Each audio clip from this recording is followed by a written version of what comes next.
화이팅 화이팅 힘내시고 자 570페이지 재난경비 들어갈게요. 재난경비 혼재 치대경시 중에서 재난경비 혼재 두 번째. 그래서 불법행위하고 상관없이 재난경비.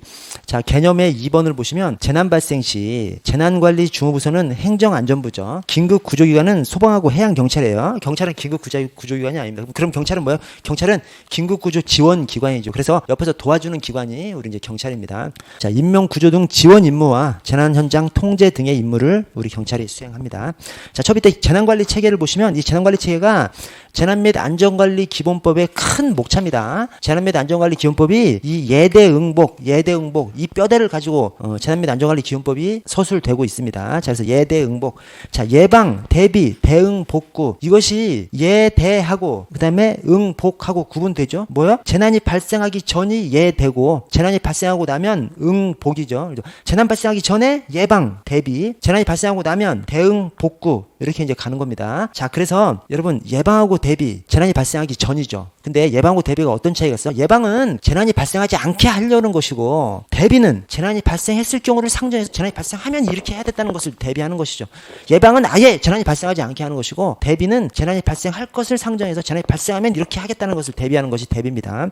자, 재난이 발생하는데 바로 직후에 하는 것이 대응이고 좀 지나서 하는 것이 복구입니다. 재난 발생 직후에 하는 것이 대응이고 좀 지나서 하는 것이 복구입니다. 자, 그래서 예방을 보시면 예방은 아예 재난이 발생하지 않게 하는 거죠. 그래서 재난 요인을 사전에 제거하려는 행위죠. 그리고 밑에 점검 평가입니다. 점검 평가.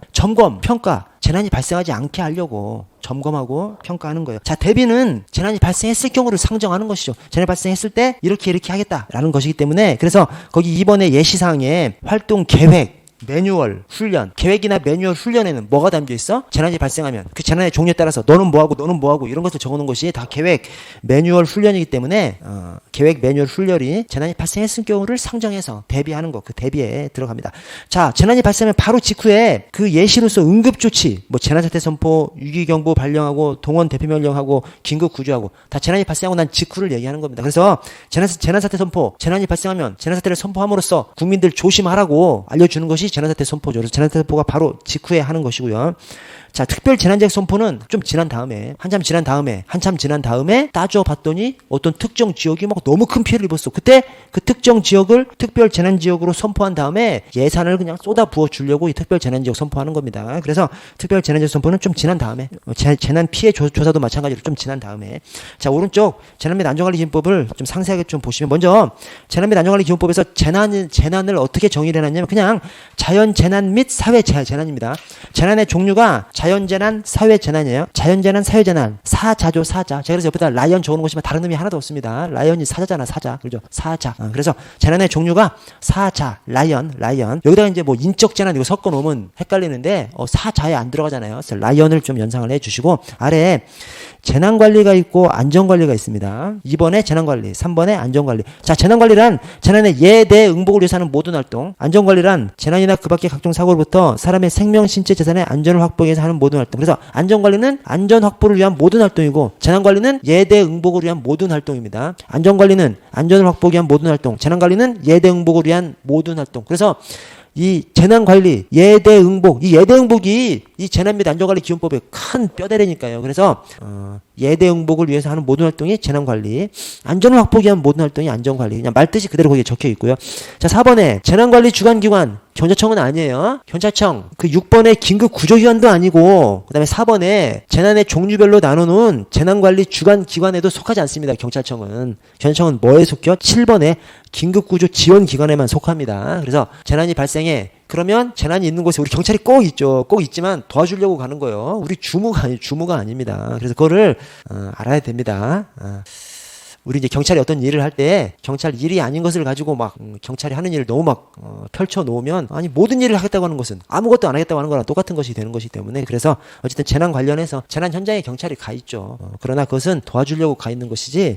자, 2번에 재난 및 안전관리 업무의 총괄은 행정안전부 장관. 자, 3번에 중앙재난안전대책본부 1번 둘째 줄에 행안부에 중앙재난안전대책본부를 두고요. 이 중앙재난안전대책본부를 중앙대책본부라고 줄여서도 얘기합니다. 그래서 중앙 재난안전대책본부, 중앙대책본부 다 똑같은 말입니다. 자, 이번에 그래서 이렇게 줄여줬어요. 중앙대책본부의 본부장은 행안부 장관이 되고요. 대신 항상 행안부 장관이 아니라 두째 줄 끝에 다만 해외 재난의 경우에는 외교부 장관이, 방사능 재난은 중앙방사능방지대책본부장이 중앙대책본부장 역할을 하게 되고요. 자, 3항에 첫 줄 끝에 국무총리가 중앙대책본부장의 권한을 행사할 수 있습니다. 그래서 필요하면 국무총리가 그냥 중앙대책본부장을 할 수 있도록 해놨습니다. 그래서 행정안전부 장관이 원칙적인 중앙재난안전대책본부장이지만 항상 그런 것은 아닙니다. 항상 그런 것은 아니고 외교부 장관이 될 수도 있고 중앙방사능방지대책본부장이 될 수도 있고 국무총리가 될 수도 있고. 자, 5번을 볼게요. 5번 재난사태 선포. 자, 1번 행안부 장관은 아래 중앙위원회 심의를 거쳐서 재난사태를 선포할 수 있습니다.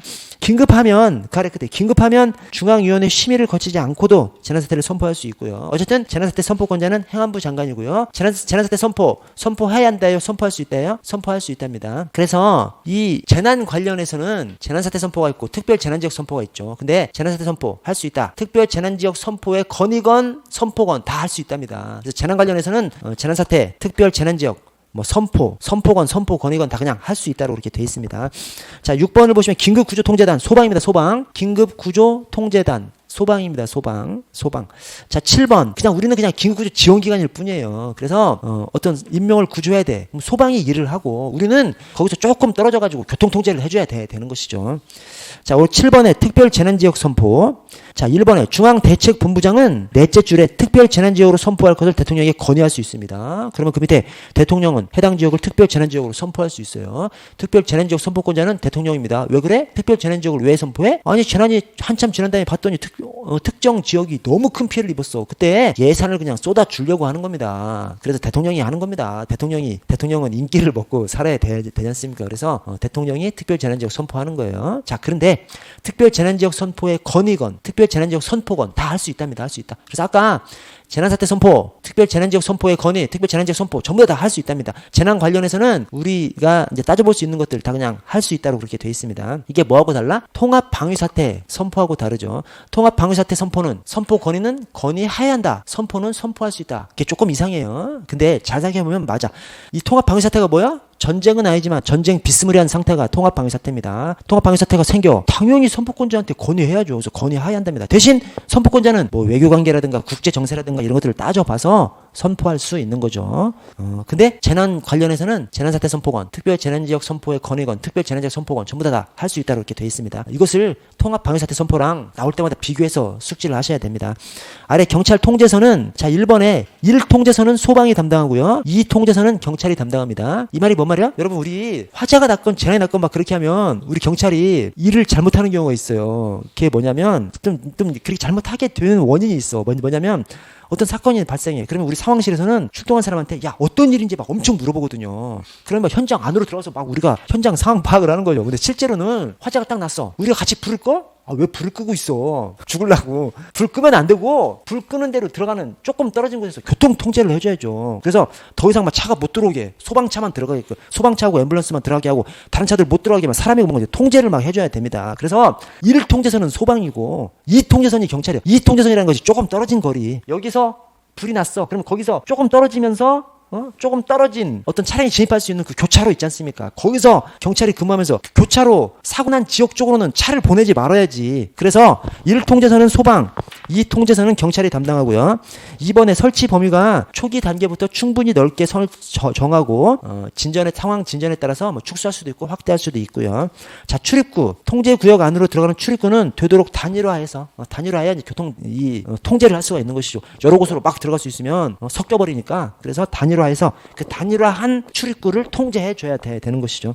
여러분 경찰 재난관리 규칙을 봐야 되는데 여러분 경찰 재난관리 규칙이 이 시험에 좀 나오잖아요. 시험에 나와서 이것을 봐야 되는데 지금 여러분 직제가 바뀌어버렸어요. 그래서 이 경찰 재난관리 규칙도 바뀔 거예요. 바뀌기 전에 이미 이게 현실하고 안 맞아. 뭐가 안 맞냐면 지금 경찰 재난관리 기능이 지금 경비 파트에 나오지 않습니까? 근데 경찰 재난관리 기능이 치안상황관리관이 담당하는 것으로 바뀌었었거든요. 근데 다시 바뀌었어. 경비로 다시 갔어. 그건 한참 전에 갔어. 지금 좀 전에 경비로 다시 바뀌었어요. 그 다음에 지금 직제가 개정돼가지고 그냥 완전히 이게 우라카이가 돼버렸어요. 그래서 치안상황관리관이 국관으로서 치안상황관리관은 없어져 버렸습니다. 이제 치안상황관리관은 범죄예방대응국장 안에 범죄예방대응국장의 보좌기관으로 바뀌어버렸습니다. 경찰청장의 보좌기관이 아니라. 그래서 이거 다 바꿔야 돼. 경찰 재난관리주치도 이거 경비국장으로 바꿔야 되는 것이고, 세부적으로 어디가 설치하고 누가 설치하고 이거 다 바꿔야 되거든요. 그래서 넘어가십시오. 넘어가시고 대신 조금 아쉬우면 여기 있잖아요. 재난상황실에 총분상을 두고, 오케이? 총괄반, 분석반, 상황반. 여러분, 재난상황실이 있고, 그 다음에 그 다음 페이지에 재난대책본부가 있습니다. 재난상황실, 재난대책본부. 자, 재난상황실은 작은 재난에, 재난대책본부는 큰 재난에, 대책본부 큰 대자잖아요. 이게 큰 대자예요. 큰 대자. 큰 대자 아닌데, 큰 대자라고 생각하시고, 재난상황실이 작은 재난, 재난대책본부가 큰 재난이라고 생각하세요. 그래서, 재난상황실이고 재난대책본부가 있는데, 재난상황실에 총분상을 둡니다. 재난상황실, 총분상, 상자가 겹치잖아요. 그죠? 총분상, 총대지야. 총분상, 총대지. 재난상황실 상자가 있으니까 총분상, 상이 있는 것이 들어가고, 재난대책본부, 큰 재난에, 재난대책본부가 대잖아요. 총대지, 대자 있는 것이 들어가요. 오케이?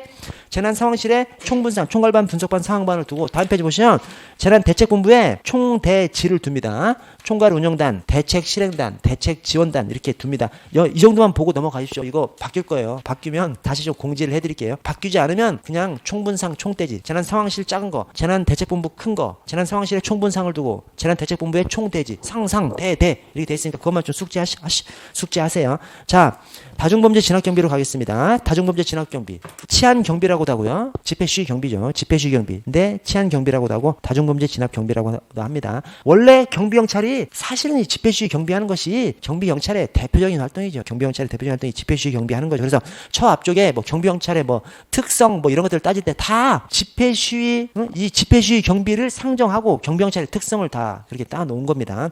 자, 집회시위 경비. 자, 이번에 다중범죄의 특성, 이게 조부 비행입니다. 그래서 자, 부하 내동적 파급성, 갑자기 확 커져버릴 수 있는 거. 자, 비이성적 단순성, 단순해. 그래서 저 끝에 이해가 불가능한 비이성적인 경우가 많아서 타협이나 설득이 어렵죠. 비이성적 단순성. 비이성적이고 단순해서 타협이나 설득이 어렵습니다.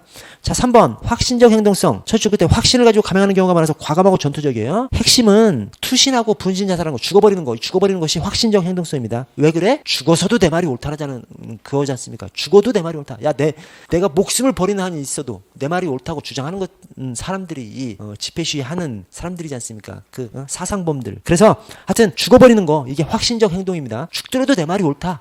그만큼 자기 생각에 확신을 가지고 있는 것이죠. 그래서 확신적 행동성, 죽어버리는 것. 자, 조직적 영연성. 이번에 다중범죄는 특정한 조직에 기반을 두고 조직의 뜻대로 계획해서 뚜렷한 목적의식을 가지고 감행되는 경우가 대부분입니다. 조직에 기반을 두는 경우가 대부분이죠. 그래서 우리 뭐 잘 아는 거 민노총, 한총련, 전철연, 전국 철거민연합. 무시무시합니다, 여러분. 하여튼 그렇게 조직적 근거를 두고 하는 경우가 많다. 다음 페이지 넘어가시면 다중범죄 정책적 치료법. 이 다중범죄 경찰이 그냥 밀어버릴 수도 있고, 근데 밀어버리지 않고 이렇게 정책적으로 해결할 수도 있다는 거예요. 그래서 이게 밀어버리지 않고 그냥 해결하는 겁니다. 평화적으로 해결하는 수단인 것이죠. 이 정책적 치료법이 평화적으로 해결하는 겁니다. 자, 그래서 거기 그 밑에 바로 둘째 줄을 보시면 현실적으로 정책적 치료로 모든 다중범죄를 예방하는 것은 불가능하기 때문에 따라서 다중범죄 발생 시 물리적인 힘에 의한 진압과 병행해야 됩니다. 그래서 정책적 치료법이 그 3번 다중범죄 정책적 치료법 그 괄호를 보시면 다중범죄 진압의 궁극적인 대책으로 가장 효과적이고 바람직하대. 왜? 부딪히지 않고 그냥 말로써 풀 수 있는 것이기 때문에 가장 효과적이고 바람직해. 그러나 이렇게 다 된다면 뭐 세상이 우리 경비경찰이 왜 필요해요? 그죠? 이렇게 하면 좋겠지만 그렇게 안 될 수도 있기 때문에 물리적인 진압 방법과 항상 함께 모색해야 되는 것이고요. 자, 선수승합법. 이게 선전지경입니다. 선전지경. 자, 선수승합법. 선수 치는 거죠. 자, 파업하려고 그래. 파업하기 전에 그냥 해결해버리는 거죠. 그래서 파업하려고 하는 세력들은 통상 주장하는 거, 요구하는 것이 한 20가지, 30가지 되죠. 근데 딱 보니까, 정보경찰이 딱 보니까 저 20가지, 30가지 요구사항 중에서 임금 5% 올려달라고 하는 것이 핵심이야. 그러면 사용자 측한테 딱 가서 저 사람들 지금 요구하는 것이 엄청 많은데 임금 5% 올려달라는 것이 핵심이다. 그러니까 조금 양보해서 임금 한 3% 올려주고 그냥 타협 보자. 그렇게 설득해서 미리 그냥 해결해 줘버리는 것이 이 선수승합법입니다. 자, 전이법. 관심을 전이시키는 거죠. 관심을 다른 데로 돌려버리는 겁니다. 그래서 첫째 줄 끝에 국민들의 관심을 집중시킬 수 있는 경이적인 사건을 폭로하거나 연예인 마약 사건. 그죠? 그래서 이번에 연예인 마약 사건 났을 때 저 야당 정치인들이 막 그런 말 하지 않습니까? 뭘 덮으려고 지금 이거 터뜨린 거 아니냐 막 얘기한 것이 막 그런 겁니다. 그렇죠. 연예인 마약 사건 나면 막 순식간에 그냥 관심이 확 쏠려 나머지는 이슈가 아닌 것이 돼버리죠. 그렇게 경이적인 사건을 폭로하거나 규모가 큰 행사를 개최해. 옛날에 88 올림픽이나 86 아시안 게임 이런 것을 하면 다른 것들은 그냥 쏙 들어가 버리죠. 올림픽 해야 되는데 데모한 시위한다 그래. 그러면 막 국민들이 막 욕하고 옛날에 그랬었어요. 옛날에 막 민주화 막 하는데 민주화 그 시위하고 막 그러는데 올림픽 아시안 게임 올림픽 한다 그러니까 그다음부터는 막 시위하면 막 국민들이 엄청 욕하고 막 그런 분위기가 형성되죠. 이렇게 경제적인 사건을 폭로하거나 대규모 행사를 개최해서 원래 이슈, 뭐 민주화 이슈라든가 뭐 정부에서 뭐 잘못한 것들 그런 이슈가 쏙 들어가게 만들어버리는 것이 전입법이고요. 지연정화법, 시간을 끄는 거죠. 지연정화법 아주 저는 좋은 전술이라고 생각합니다. 이 세상에 해결할 수 없는 문제가 있어. 어떻게 해결해? 해결할 수 없는 문제인데 어떻게 해결하냐고. 해결할 수 없는 문제면 끌어야 돼요. 끌어. 시간이 지나면 자동적으로 해결이 되든지 해결이 되지 않더라도 옛날엔 중요한 문제였던 것이 시간이 지나면 또 중요한 문제가 아니게 돼버립니다. 그래서 해결할 수 없는 문제는 시간을 끌어야 돼요. 해결할 수 없는 문제를 지금 한 달 안에 해결하려고 그래. 큰 늪에 빠져버리는 것이죠. 그래서 해결하기 어렵거나 해결할 수 없어. 그러면 시간을 끄는 것 자체도 해결책인 것이죠. 시간을 끄는 것 자체도 해결책이고요. 자, 경쟁행위법. 반대 집단의 의견을 부각시키는 겁니다. 그래서 자 불만 집단과 반대되는 대중 의견을 크게 부각시켜. 그래서 저 버스라든가 지하철 파업한다 그러면 9시 뉴스에 아줌마들 여러분 아줌마가 죄송합니다. 여성분들 막 또 페미들은 막 아줌마라고 하면 엄청 싫어해. 근데 하여튼 9시 뉴스에 막 할머니 아줌마들 출연시켜가지고 아니 우리들은 어떡하라고 버스가 서고 지랄한대야 막 그래버리면 국민들 생각이 이 버스 파업하려고 하는 사람들한테 막 욕하는 방향으로 막 가도록 만드는 것이 이 경쟁행위법입니다. 경쟁자 그렇게 막 주장하는 사람들 파업하려고 하는 사람들의 경쟁자의 목소리를 부각시킴으로써 파업하려고 하는 사람들, 시위하려고 하는 사람들의 목소리가 잦아들게 만드는 그것이 경쟁행위법입니다. 자, 아래 다중범죄 진압활동에서 진압의 기본 원칙이 봉주세차죠. 봉주세차.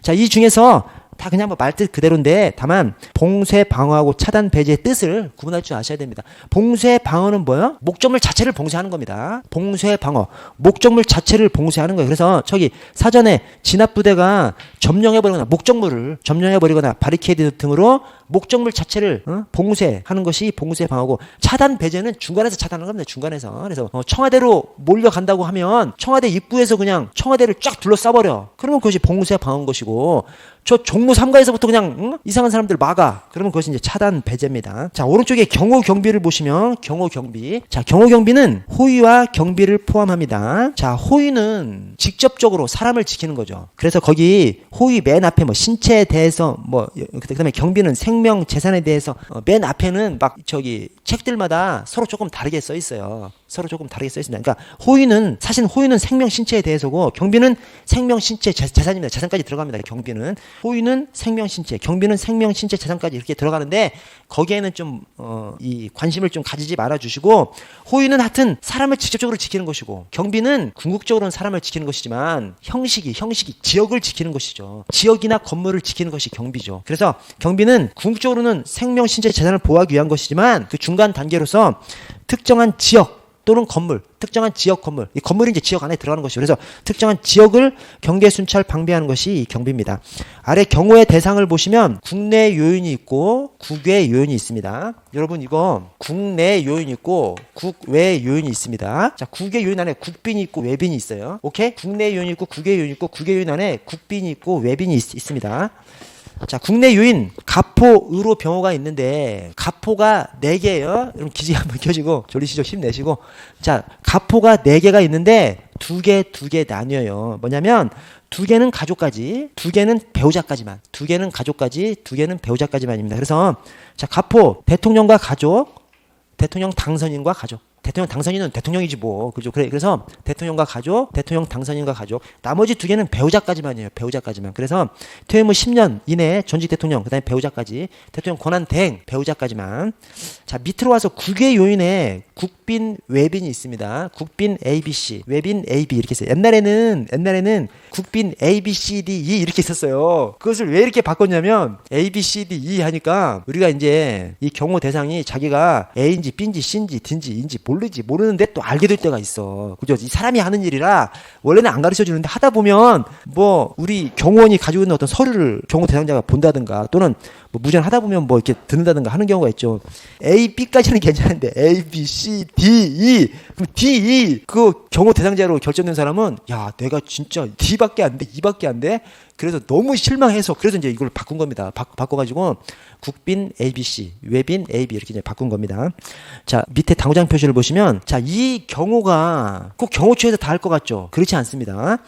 자, 가포하고 국빈은 대통령 경호처에서 주관하고요. 을호 경호하고 외빈은 을호 경호하고 을호 병호하고 외빈은 경찰이 주관해요. 오케이? 그러니까 경호처는 국내 요인 가포하고 그다음에 국외 요인 중에서 국빈만 경호처에서 주관하고요. 나머지는 경찰이 주관합니다. 자, 그리고 경호처에서 주관하는 경호 행사. 그 경호 업무 자체를 경호 행사라 그래요. 경호 행사가 뭐 어떤 행사가 아니라 경호하는 것 자체를 경호 행사라고 합니다. 자, 그런데 경호처에서 하는 경호 행사도 1선만 경호처 담당하고 2, 3선은 경찰이 담당해요. 그러니까 저 가포 있지 않습니까? 저 가포나 국빈 통상 하면 이제 3선 개념으로 하거든요, 경호를. 근데 1선만 경호처에서, 즉 그 경호 대상자 바로 옆에만 경호처에서 담당하고 나머지는 경찰이 담당합니다. 그러니까 우리 경찰의 경호 경비 기능이 할 일이 많이 있는 거죠. 심지어는 그 1선에서도 그 메탈 디텍터 금속 탐지기 1선에 설치하지 않습니까? 금속 탐지기 막 하는 사람이 누구야? 경찰. 일선에서도 경찰이 지원 나가서 엄청 한다니까요. 그러니까 이 경호 경비 업무가 경찰이 굉장히 많은 일을 하는 것이죠. 자, 넘어가서 경호 경비의 4대 원칙. 하자 담보. 자, 먼저 자기 희생 원칙. 자기 희생이 어떤 희생을 치르더라도 경호 대상자 보호해야 한다는 것이고요. 자, 자기 담당 구역 책임 원칙. 자기 담당 구역만큼은 확실히 책임지라는 겁니다. 그래서 이번에 인근 상황, 자기 담당 구역 옆 구역에서 자기 담당 구역 옆 구역에서 어떤 상황이 벌어지면 도와줘야 돼, 말아야 돼? 여러분, 도와줘야 돼, 말아야 돼요? 여러분 생각이 어때요? 도와줘야 되겠죠? 꼭 도와줘야 될 것 같아.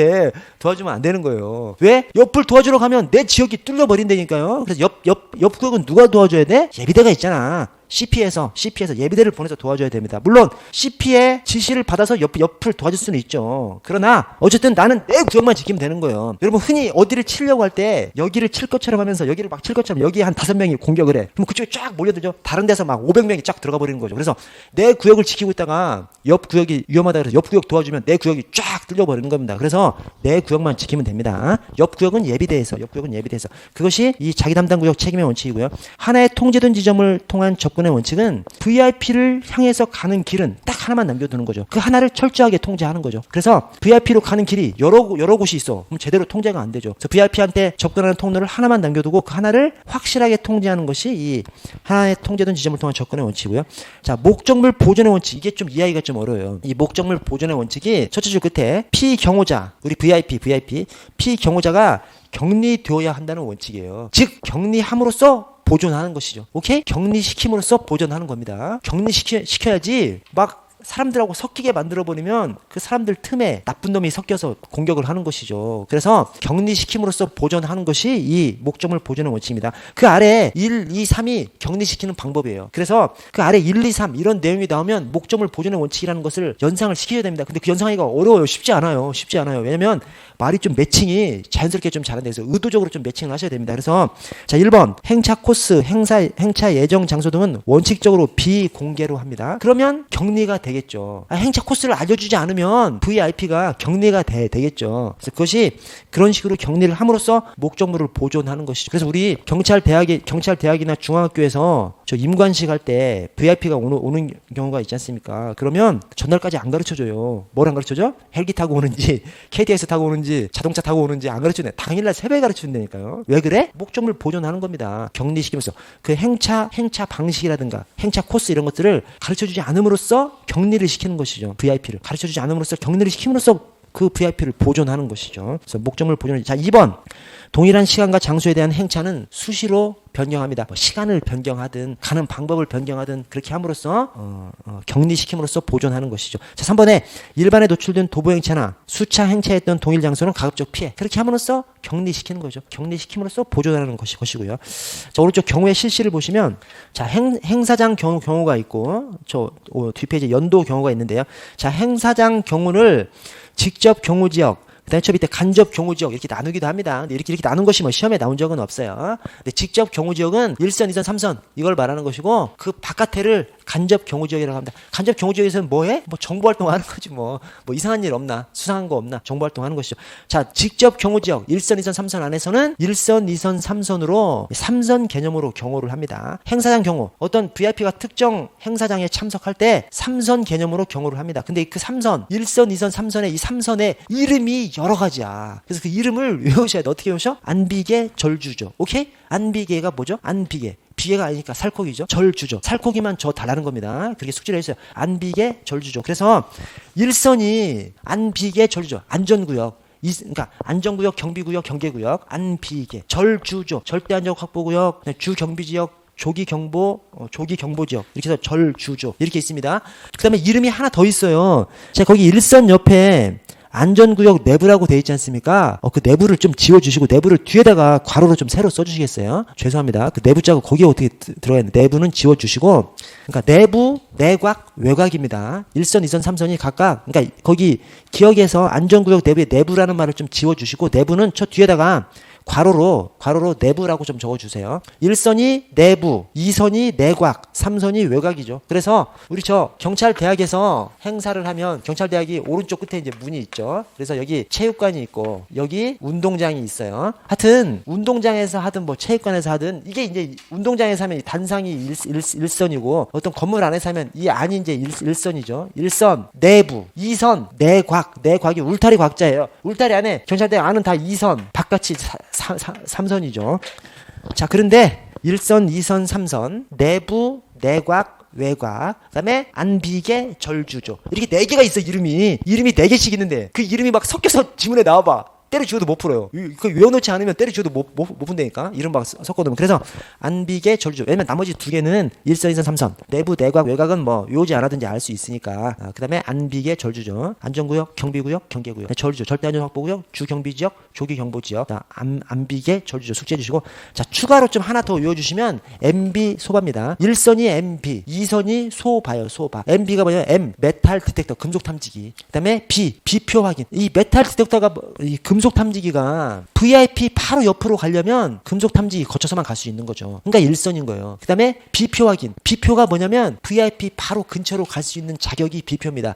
VIP 바로 근처로 가려면 B표가 있어야만 갈 수 있는 것이죠. 그래서 그 B표가 실제 현장에서 할 때 배지 있잖아요. 배지. 주로 배지를 많이 활용합니다. 그래서 VIP 바로 옆에 갈 수 있는 자격을 가진 사람한테는 미리 배지를 배포해요. 그 배지를 찬 사람만 VIP 옆으로 갈 수 있는 거예요. 배지가 될 수도 있고 뭐 다른 것이 또 될 수도 있죠. 어떤 그 유인물 같은 걸 도장이 찍힌 어떤 종이가 될 수도 있고 그런데 통상적으로는 배지로 해가지고 B표가 있어야 VIP 옆으로 갈 수 있습니다. 그러니까 1선에서 B표 확인을 하는 겁니다. VIP 바로 옆으로 가는 거. 그래서 MP 메탈 디텍터 그 다음에 B표 확인 이 1선이고 소방 바리케이트 설치가 2선이에요. 소방이 예비적으로 있는 거죠. 그래서 예비대도 2선입니다. 소방, 예비대, 바리케이트 설치 2선입니다. 2선. MB 소바. 1선이 MB, 2선이 소바. 오케이? MB 소바, 안비계 절주조. MB 소바. 이렇게 좀 숙지 좀 해주시고. 그래서 1선부터 보시면 의의가 A번에 옥내일 경우에는 건물 자체를 5개 행사일 때는 그냥 통상 본부석 정도를 1선으로 하고요. 자, B번에 중간에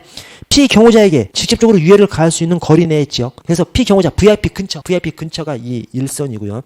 자, 경호 책임을 보시면 경호에 대한 주관 및 책임은 경호처이고 경찰은 경호처 요청 시 경력 및 장비를 지원합니다. 그래서 메탈 디텍터 하고 있는 사람들이 다 경찰이에요. 그래서 1선도 경찰이 지원을 이제 해주는 것이죠. 1선 책임은 경호처에서 지지만 지원을 경찰이 해주고요. 자, 주요 활동이 출입자 통제 관리. 이 출입자 통제가 이제 VIP 바로 옆으로 갈 수 있는 사람들을 이제 통제하는 것이죠. 자, MD 메탈 디텍터 금속 탐지기 설치해서 운영하고요. B표 확인하고 출입자 감시를 합니다. 자, 2선이 안비계 경비구역, 절주조 주경비지역, 내곽. 자, 의가 1선을 제외한 행사장 중심으로 소총의 유효 사거리 내외의 장소, 소총의 유효 사거리 내외의 장소. 자, 경호 책임은 경찰이 담당하고요. 2선, 3선은 경찰이 담당하는 겁니다. 원칙적으로. 1선은 경호처, 2선, 3선은 경찰이. 그래서 2선 경호 책임은 경찰, 대신 군부대 내릴 경우는 군이 책임지고요.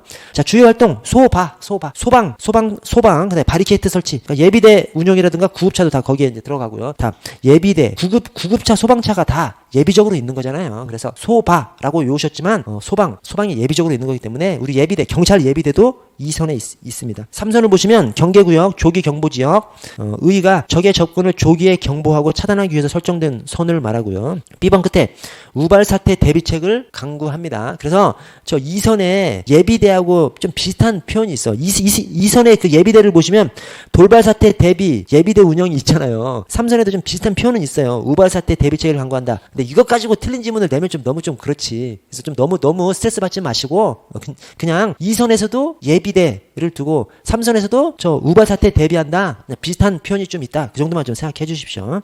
자, 경호 책임은 경찰이 책임지고요. 주요 활동이 감시조를 운영한다든가 불신 검문을 한다든가 그 정도입니다. 자, 다음 페이지로 넘어가시면 자, 연도 경호가 나오는데요. 자, 연도 경호가 뭐죠? 도로 경호죠. 연도 경호. 도로 경호. 자, 1번에 도로는 지리적으로 방대하고 각종 취약 요소가 많기 때문에 우리 경호는 통상 3중 경호를 하거든요. 3선의 경호를 합니다. 뚫려도 2선이 있고 또 뚫려도 1선이 있고 이렇게 경호를 3중으로 포위를 하는 것이죠. 그런데 도로에서는 3중 경호를 지키기가 어렵죠. 경부고속도로 전체를 다 3중으로 지킬 수가 없지 않습니까? 그래서 엄격한 3중 경호 원리를 적용하기 어렵고요. 2번에 완벽한 검축 또 어렵고 3번에 고정된 연도의 취약. 길이라는 것은 중간에 문제가 있다고 해서 바꿀 수가 없잖아요. 한번 서울 톨게이트를 통과했어. 그러면 아산까지 오려면 어디야? 저기 천안 톨게이트까지 와야만 하지 않습니까? 그래서 어떤 위기를 감지하더라도 중간에 바꿔버리기가 힘든 거 그걸 갖다가 고정된 연도의 취약성 이렇게 표현을 하고요.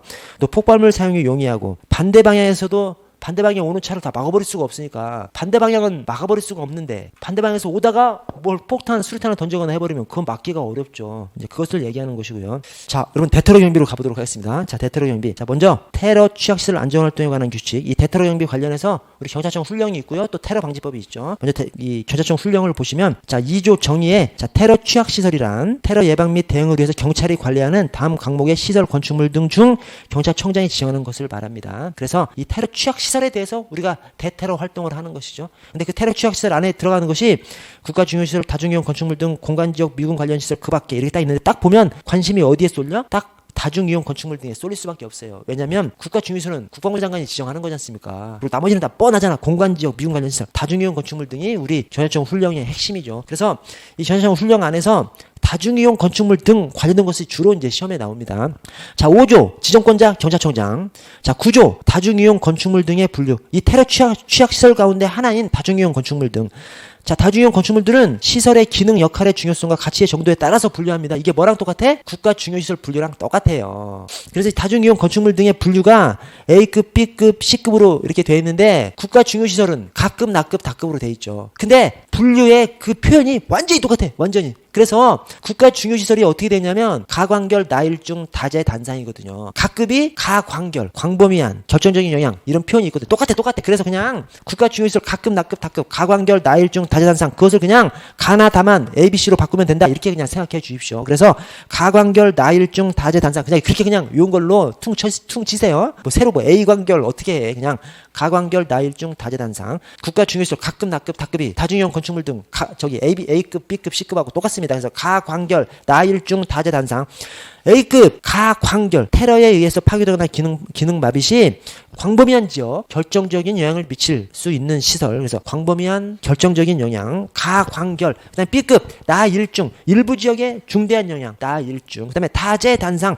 제한된 지역 단기간 상당한 영향 다재단상. 그래서 가관결 나일중 다재단상 이렇게 숙지해 주시고요. 자, 오른쪽에 13조 2항을 보시면 그러니까 맨 끝에 맨 위에 오른쪽 맨 위에 2항. 자, 경찰청장은 아래 심의위원회 심의를 거쳐서 테러 취약시설 지정 등을 할 수 있습니다. 다만 국가 중요시설, 다중이용 건축물 등 공간지역은 테러 취약시설로 지정해야 합니다. 자, 14조 테러 취약시설 심의위원회 구성 운영에 심의위원회는 유유관리센터의 비상설 상시 두지 않는 것이죠. 이 테러 취약시설 지정할 때만 만드는 것이죠. 테러 취약시설 지정할 때만 필요하기 때문에. 자, 위원장이 경비국장이고요. 자, 21조 국가 중요시설 지도 점검. 자, 경찰서장은 그러니까 21조 국가 중요시설이 있고 국가 중요시설 지도 점검이 있고요. 22조 다중이용 건축물 등 지도 점검이 있어요. 시험은 어디서 나와? 22조에서 나오죠. 21조에서는 잘 안 거의 안 나옵니다. 22조에서만 나왔어요. 자, 그래서 21조 국가 중요시설 지도 점검은 경찰서장 1항, 2항 시도청 시도청장, 사망 경찰청장인데 1항 경찰서장 전체에 대해서 연 1회 이상 지도 점검, 2항 시도청장 선별해서 연 1회 이상 지도 점검, 3항 경찰청장 그냥 선별적으로 지도 점검 이렇게 되어 있습니다. 그래서 1항 경찰서장 전체에 대해서 연 1회 이상 지도 점검, 2항 시도청장 선별해서 연 1회 이상 지도 점검, 3항 경찰청장 선별적으로 지도 점검. 자, 22조 다중이용 건축물 등의 지도 점검, 1항 경찰서장, 2항 시도청장, 3항 경찰청장 형식은 똑같아요. 근데 내용은 이제 완전히 다릅니다. 그래서 1항 경찰서장 다중이용 건축물들 전체에 대해서 해당 시설 관리자 동의를 받아서 다음 각 호와 같이 지도 점검을 실시해야 됩니다. 다만 연 1회 이상은 유관기관 합동으로 실시하는 것을 원칙으로 하고요. 자, 경찰서장 A급, B급, C급이 A급은 분기 1회 이상, B급, C급은 반기 1회 이상입니다. 분반반이죠. 분반반. 오케이? 분반반. 이 분반반 왜 3개가 나와? A, B, C. 그래서 분반반. 그래서 이것을 분반반, 선반, 선 이렇게 하시면 됩니다. 경찰서장 분반반, 시도청장 선반, 경찰청장 선. 그래서 분반반, 선반, 선. 경찰서장은 A급 분기 1회 이상, B, C급 반기 1회 이상, 분반반이죠, 분반반. 자, 시도청장은 2항, 시도청장은 선별해서 반기 1회 이상이니까 선반이죠, 선반. 자, 경찰청장은 그냥 선별적으로, 그러니까 선이죠, 선. 그래서 분반반, 선반선, 분반반, 선반선, 분반반, 선반선. 22조가 시험에 나오니까 분반반, 선반선. 자, 27조 대테러 훈련 방법. 경찰서장은 관할 테러 취약시설 중 선정해서 분기 1회 이상 대테러 훈련을 실시해야 됩니다. 아래 시도청장은 반기 1회 이상. 그래서 이 대테러 훈련 FTX 현장 훈련을 FTX라고 하죠. 자, FTX를 경찰서장은 분기 1회 이상, 시도청장은 반기 1회 이상. 그래서 분기, 반기. 여러분 저 좀 쉬었다가 15분에 시작할게요. 15분에.